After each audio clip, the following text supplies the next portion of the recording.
लगातार? भाजपा को संविधान मंडल कमीशन हमने लागू किया था ना। मंडल कमीशन में सैकड़ों जातियां हैं जो सामाजिक आधार है, धर्म आधार नहीं है, सामाजिक आधार है। और मंडल कमीशन ये रिजर्वेशन को ये ख़त्म करना चाहते हैं नरेंद्र मोदी, इसलिए इस तरह का ये सब बहाना बनाते हैं। और अटल बिहारी वाजपेयी जी ने तो संविधान समीक्षा आयोग बना दिया था, जिससे कि संविधान को लोग बदल दें और धर्म के आधार पर, धर्म आधार हो ही नहीं सकता धर्म आरक्षण का, सामाजिक आधार होता है।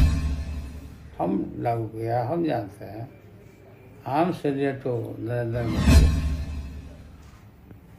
सर, तीसरे चरण का चुनाव हो रहा है क्या? तीसरा चरण का चुनाव बहुत अच्छा हो रहा है और गठबंधन के पक्ष में हो रहा है।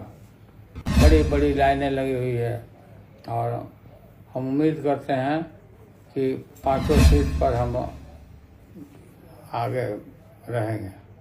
इस 400 का पार का नारा भूल गए हैं मोदी जी।